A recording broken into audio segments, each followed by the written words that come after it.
Bonjour à tous, bienvenue dans cette nouvelle vidéo dans laquelle je vais présenter la solution à l'énigme que j'avais posée il y a à peu près une semaine juste avant la vidéo de FAQ.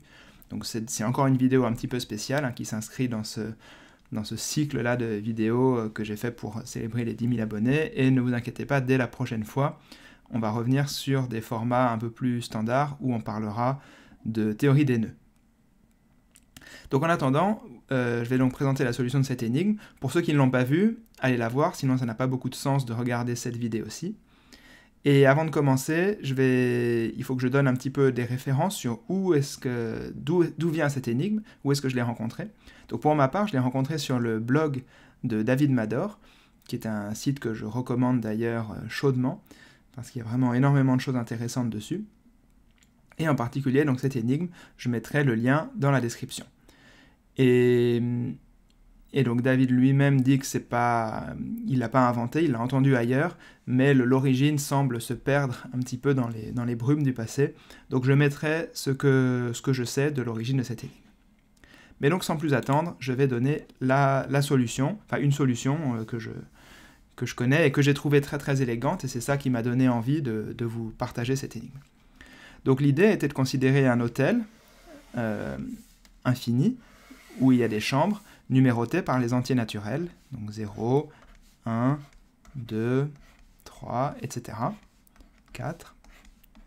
Voilà, puis ça continue comme ça jusqu'à l'infini. Et dans chaque chambre, il y a un nombre réel que je vais appeler ici h. Donc h0, h1, h2, h3, h4, h5, etc. Donc, d'une certaine façon, l'hôtel est complètement encodé par cette suite, une suite réelle. Donc une suite réelle, l'ensemble de toutes les suites réelles, on peut le noter R puissance n. C'est une notation facile pour dénoter les suites réelles. Et la clé de la solution va être de considérer une certaine relation d'équivalence sur l'ensemble des suites réelles. Donc je vais vous rappeler ce que c'est, mais d'abord je vais l'énoncer. Donc la relation d'équivalence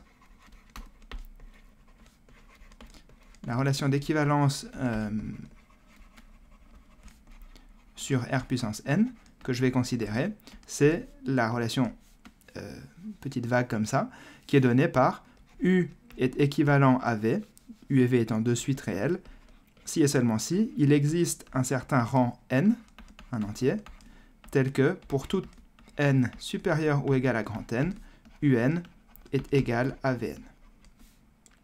Donc qu'est-ce que ça veut dire une relation d'équivalence? C'est une relation comme ça qui est réflexive, donc U est équivalent à U, bon ça c'est complètement évident ici, qui est transitive, c'est-à-dire que si U est équivalent à V et V à W, alors U est équivalent à W, mais là c'est clair, parce que donc, ce que ça veut dire ça veut juste dire que les suites coïncident à partir d'un certain rang, elles se terminent de la même façon. Et donc si U se termine de la même façon que V et V se termine de la même façon que W, évidemment, U se termine de la même façon que W. Et puis la troisième chose qu'il faut vérifier, c'est que si U est équivalent à V, alors V est équivalent à U. Il faut vérifier que c'est bien symétrique, mais bon, c'est complètement évident dans la façon dont c'est posé. Donc ceci, c'est bien une relation d'équivalence. Donc une relation d'équivalence, quand vous avez une relation d'équivalence sur un ensemble, ça veut dire que cet ensemble, disons que je vais dessiner ici, donc ça c'est R puissance n, c'est l'ensemble de toutes les suites, vous pouvez le partitionner en classes d'équivalence. Vous pouvez faire des paquets avec toutes les suites qui sont équivalentes. Donc par exemple, ici, je vais avoir le paquet de toutes les suites qui se terminent par 0, 0, 0, 0, par exemple. Et puis ici, toutes les suites qui se terminent par 4, 4, 4, 4, etc. Et puis ici, par exemple, je peux avoir toutes les suites qui se terminent par, comme les chiffres du nombre pi, par exemple. Et puis, donc c'est pas forcément des entiers, donc là je donne juste quelques exemples de suites. Voilà. Donc cette relation d'équivalence, elle va être très pratique pour nous. Comment est-ce qu'on va l'utiliser? Eh bien, on va former ces paquets. Quand on a la relation d'équivalence, on peut former comme ça les paquets. Évidemment, on a une infinité de paquets. Et ce qu'on va faire, c'est qu'on va choisir dans chaque paquet un élément. Hop, je choisis un élément dans chaque paquet. Voilà, etc. Et je forme, à partir de tous ces éléments-là, un nouvel ensemble où j'ai juste un élément de chaque paquet. Et cet ensemble-là, je vais l'appeler E. Donc, plus formellement, je choisis un élément dans chaque classe d'équivalence. Donc, E est un ensemble de suites tel que, dès que j'ai une suite réelle, quelle qu'elle soit, il existe un unique élément de E tel que il est équivalent à V. C'est-à-dire que dès que j'ai une suite, je regarde comment elle se termine, je regarde que valent U100, U101, U102 jusqu'à l'infini, et je peux trouver une unique suite dans E qui se termine de la même façon. Ça, c'est la propriété fondamentale de cet ensemble E. Et alors, l'existence de cet ensemble E nécessite quelque chose. Vous voyez que c'est, bon, ça paraît assez évident, comme ça qu'on peut choisir un élément dans chaque, mais en fait, vu qu'il y a vraiment une infinité de classes d'équivalence là-dedans, une grosse infinité, il n'est pas complètement évident qu'on peut faire ça, qu'on a le droit de faire ça. Disons que l'ensemble E, c'est précisément un ensemble, dans le sens où on appelle ça un ensemble, que ce n'est pas une collection trop grosse. Et donc ce fait là, que ce soit possible de faire ça, c'est ce qu'on appelle, enfin ça découle, disons, de ce qu'on appelle l'axiome du choix. Et ça porte bien son nom, c'est qu'on a choisi, dans chaque classe, on a choisi un représentant. Donc on a utilisé cet axiome du choix ici pour construire ça, et dans la théorie usuelle des ensembles, qu'on appelle le système ZFC, c'est quelque chose qu'on a le droit de faire. Avec les ensembles ZFC, on a le droit d'utiliser cet axiome du choix, donc cet ensemble E existe bel et bien. Dans certains cas, on aimerait pouvoir se passer de l'axiome du choix, parce que vous voyez, c'est pas très constructif, j'aurais bien du mal à vous donner une définition constructive de cet ensemble E, et d'une certaine façon, c'est dans l'existence de cet ensemble E que se cache toute la magie et la subtilité de cette énigme. Donc, maintenant, voyons comment on va utiliser ça. Jusqu'à présent, on a juste fait des choses assez faciles. Maintenant, voyons comment on va utiliser ça pour notre hôtel. Donc, l'astuce, ça va être la chose suivante. Je vais appeler V le nombre de voyageurs.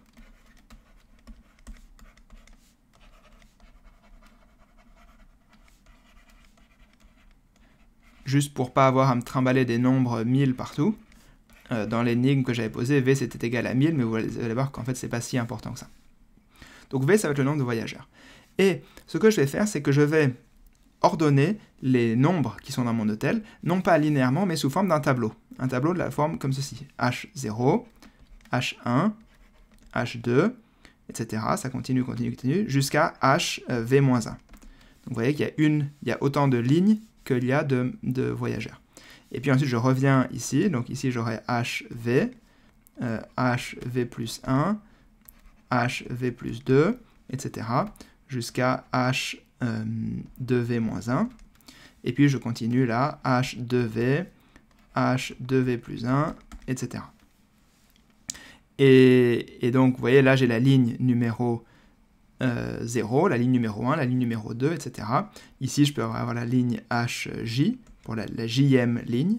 Et puis ici, j'aurai HV plus J, H2V plus J, etc. Et je vais considérer toutes les suites définies par ce tableau. Donc vous voyez que j'ai autant de suites ici que de voyageurs. Et ces suites, je vais leur donner un nom. Cette suite-là, je vais l'appeler la suite U0. Et celle-ci, je vais l'appeler la suite U1, et la suite U2, etc. Celle-ci, ça va être la suite UJ, et celle-ci, la suite, du coup, UV-1. Donc j'ai construit V sous-suite à partir de ma grande suite initiale. Et en quelque sorte, on va attribuer une de ces suites à chacun des V voyageurs. Donc maintenant, quel va être le principe ? Le principe, va être assez simple. Donc je vais d'abord vous l'illustrer dans un petit cas, v égale 3, puis ensuite je vais rédiger proprement la solution complète. Mais vous allez voir que si on comprend pour v égale 3 ce qui se passe, on va voir. Donc faisons le cas v égale 3, juste parce que ça va être un petit peu plus simple pour faire les dessins, pas avoir les infinités. Et puis 1000, ce serait un peu trop grand. Donc si j'ai v égale 3, je dois faire 3 lignes. Donc j'aurai H0, H1 et H2. Et puis ensuite je mets ici H3, H4, H5, H6, H7, H8, H9, H10, H11, bon, et puis etc. Je continue comme ça. H12, je vais continuer encore une ou deux colonnes. H13, H14, bon, etc. Donc maintenant, qu'est-ce qui va se passer? Donc on a 3 voyageurs, et ils vont devoir effectuer l'épreuve que j'ai mentionnée donc dans l'énigme. Alors avant de rentrer dans l'hôtel, ils se sont juste accordés sur le choix de l'ensemble E au-dessus. L'ensemble bleu, ils ont le droit de l'utiliser. Donc maintenant, qu'est-ce qu'ils vont faire? Imaginons que vous êtes le premier voyageur. Donc le premier voyageur, on va lui donner une couleur, on va dire qu'il est jaune. Donc le premier voyageur, c'est le voyageur numéro 0, donc je vais le noter en jaune. Le numéro 0, qu'est-ce qu'il va faire? Eh bien, à son entrée dans l'hôtel, il va ouvrir toutes les chambres H1, la 1, la 4, 7, 10, etc. Donc toutes celles de la deuxième rangée ici. Donc tout ça, il l'ouvre. Du coup, je vais entourer en jaune tout ce qu'il ouvre, puisque c'est le 0. Donc il n'ouvre pas sa suite à lui, il ouvre la suite, celle-ci et celle-ci. Il ouvre toutes ces chambres-là. Vu qu'il a ouvert toutes ces chambres-là, il connaît maintenant, la suite. Il y a une unique suite qui est associée à ces deux suites-là dans l'ensemble bleu. Donc vu que c'est l'ensemble bleu, je vais les noter en bleu et je vais les noter V quelque chose. Donc vu que là c'est l'indice, donc là c'est l'indice 0. Alors attendez, je vais prendre des couleurs bien. Je vais prendre le deuxième mathématicien, il sera en vert. Et le troisième, il sera en rouge, disons. Et donc en bleu, je vais noter les choses qui nous sont données par l'ensemble E.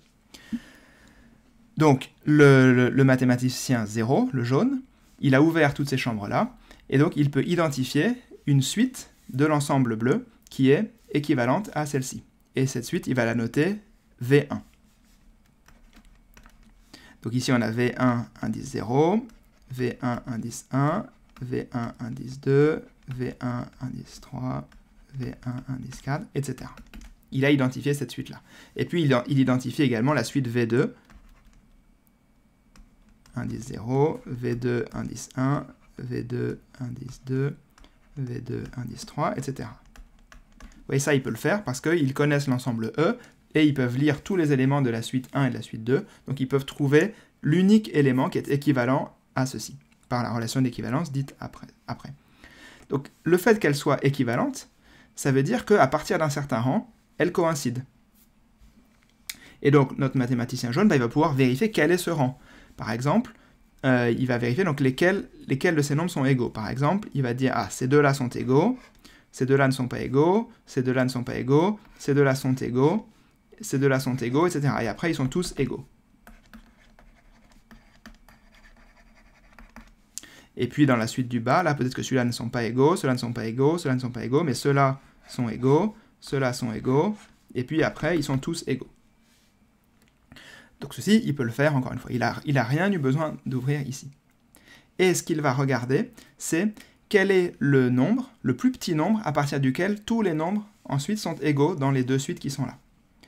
Donc ici, dans le cas présent, il s'agit de cette paire-là, puisque à partir de celle-ci, tous sont égaux à partir de là, et cette paire ici. Donc cette paire-là, elle est en indice, je vais noter les indices ici, 0, 1, 2, 3, 4, etc. Et donc il constate que pour la suite numéro 2, c'est l'indice 3, et pour la suite numéro 1, c'est l'indice 4. Et il va prendre le maximum de ces deux nombres, donc ici 4, et il va regarder tous les nombres qui se situent au-delà de cet indice-là. Donc il va regarder ici tous les nombres. Il va regarder celui-ci. Enfin, je vais le représenter comme ça. Il va regarder tous les nombres qui sont là. Tout ce qui est strictement au-dessus de 4, puisque 4 c'est le plus grand de 3 et 4. Et une fois qu'il aura fait ça, il va prédire. Donc une fois qu'il aura regardé tout ça, il va calculer une suite de l'ensemble E, la suite V0 qui est ici. Donc la suite V2, la suite V1 et V0. Donc il connaît aussi la suite V0, puisqu'il a ouvert tous les nombres qui sont au-dessus ici. Donc il en a ouvert infiniment beaucoup, et enfin un segment terminal, disons, de cette suite. Donc il a identifié la suite V0. Donc maintenant il peut l'écrire ici, V0, 0, V0, 1, V0, 2, V0, 3, V0, 4, etc. Mais vous voyez que c'est très important, c'est qu'il n'a pas eu à ouvrir toutes les chambres qui sont ici. Et la prédiction qu'il va faire, ça va être... il va prédire, je vais le mettre en jaune aussi, parce que c'est ce qu'il fait, il va prédire cette égalité-là. Alors lui, il ne sait pas si c'est correct ou pas, parce qu'il n'a pas pu, évidemment, ouvrir cette chambre-là, donc il ne sait pas si c'est correct, mais il va prédire que le contenu de la chambre 12, c'est V04. Voilà ce que fait le mathématicien numéro 0. Et maintenant, voilà, il sort et il s'en va. On referme tout, et le mathématicien numéro 1 rentre et fait de même.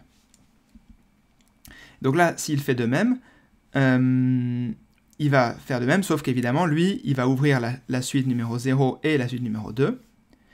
Et donc là, bah pareil, il y a un certain endroit à partir duquel tous les nombres coïncident. Donc disons, donc ça, le mathématicien 0 ne le savait pas, mais le vert, disons, lui, il le sait.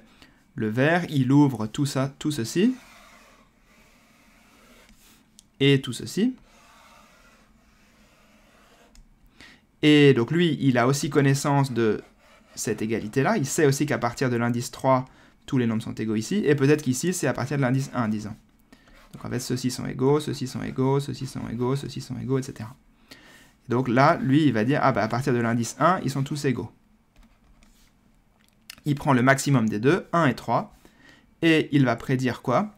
Il va prédire l'égalité du numéro 3, après avoir ouvert tous ceux-ci qui sont là. Donc vous voyez que les prédictions, la prédiction du vert, c'est ce que j'ai entouré en étoile ici. La prédiction du jaune, c'est ce qui était ici. Et puis maintenant, le rouge va faire de même. Bon, mon dessin commence à devenir embrouillé, mais j'imagine que vous avez compris. Donc le rouge ouvre toutes les boîtes qui sont toutes celles-ci, et toutes celles-ci.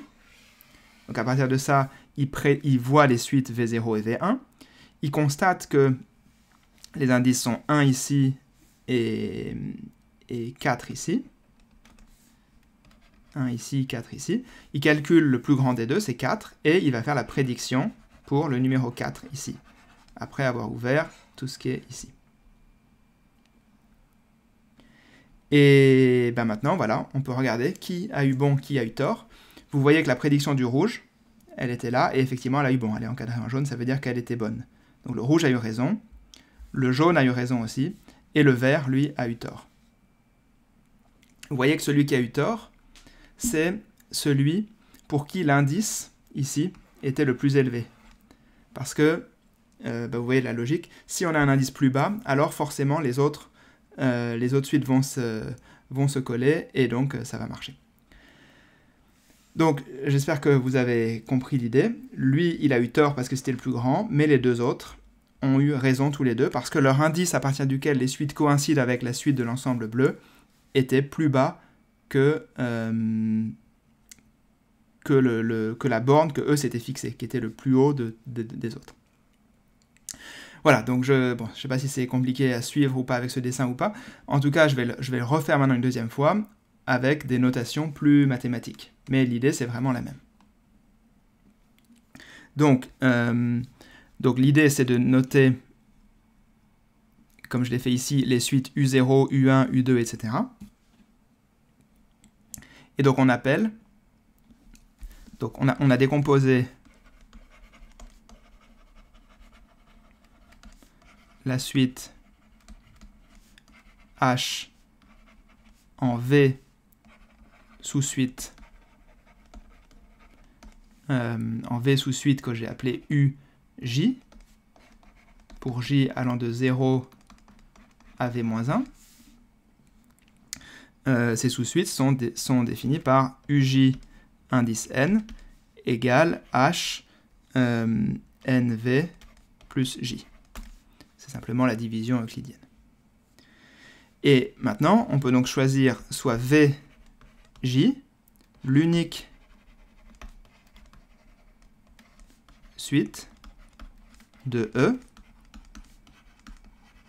tel que VJ est équivalent à UJ. Alors, je sais qu'il existe une unique suite, donc je peux la fixer. Et je vais aussi appeler soit NJ, le plus petit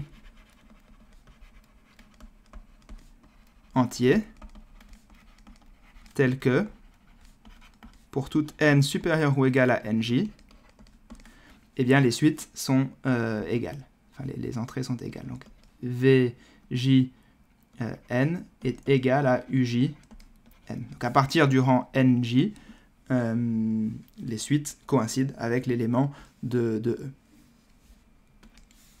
Et enfin, une notation qu'on va introduire, c'est soit n max. N max, ça va être le maximum de tous les NJ, pour J allant de 0 à V-1. Et, alors pardon, je vais le noter, je vais mettre un indice I plutôt là pour que ce soit plus clair. Pour I allant de 0 à V-1. Et soit N max J, le JM N max, ça va être le max pour I allant de 0 à V-1, mais avec I différent de J, dNI. Voilà, donc c'est le max de tous les NJ, enfin de tous les NI différents de J. Bon. Donc maintenant, on va décrire exactement le processus que fait le mathématicien qui rentre, donc, ou le voyageur. Donc le voyageur numéro J entre dans l'hôtel. Il visite toutes les chambres de toutes les suites UI pour I différent de J. Donc il visite toutes les suites associées, disons, si vous voulez, aux autres voyageurs. Et détermine, avec cette information-là, il peut déterminer toutes les suites VJ. Et par conséquent, dès qu'il a la suite VJ, il compare et il calcule les entiers NJ. Et une fois qu'il a tous les NJ pour J différents de I, il peut calculer NJ max. Il ouvre ensuite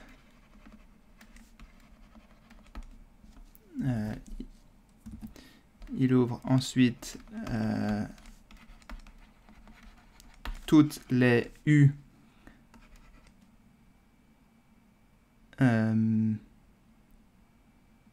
pardon, là c'était pas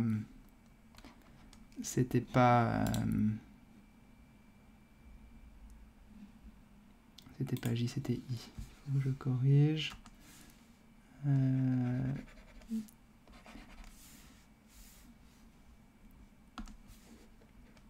Voilà, VI, J, pour les I différents de J.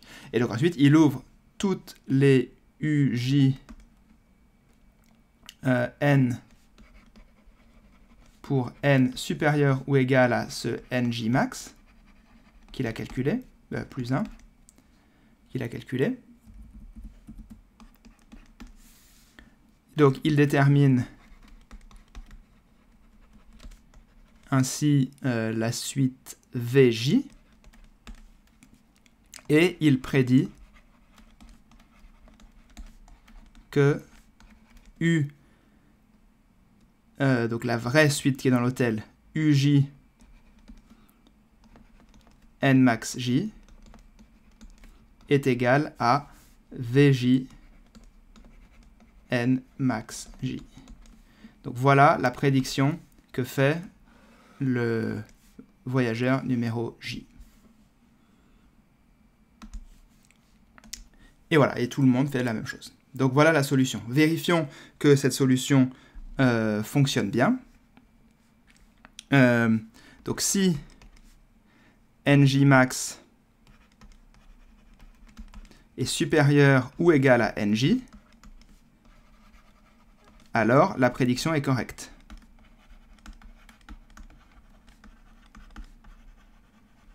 Puisque c'est la définition des Nj. Vous pouvez vérifier. Si cet indice qui est là est supérieur à l'indice à partir duquel les suites Uj et Vj sont d'accord, bah forcément, les nombres là sont bien égaux, donc la prédiction est correcte. Donc ce qui veut dire que si la prédiction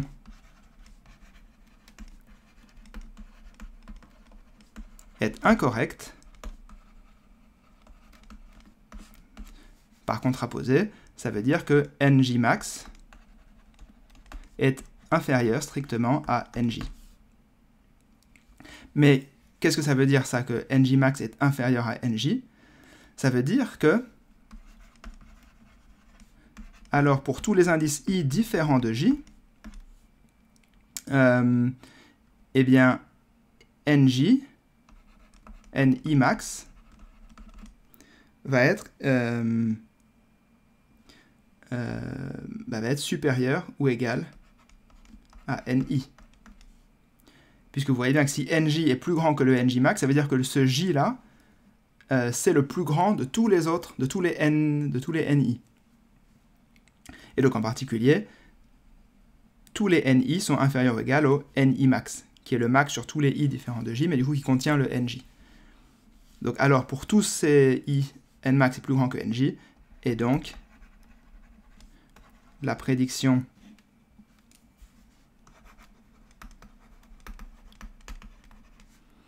du voyageur I est correcte. Donc ce qu'on vient de démontrer, c'est que si la prédiction est incorrecte, si le voyageur J fait une prédiction incorrecte, alors on sait que tous les autres seront corrects. Il y aura donc eu au plus une erreur. Ce qui conclut la démonstration.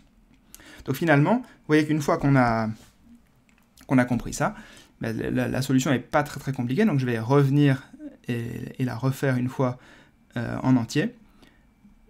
Donc les mathématiciens qui sont à l'extérieur de l'hôtel ne savent pas, évidemment, ne connaissent pas la suite H.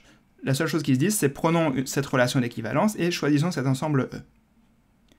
Une fois que ceci est fait, ils se mettent d'accord sur la stratégie qu'on vient d'expliquer, et donc très concrètement, très concrètement, ils se divisent l'hôtel de la façon suivante.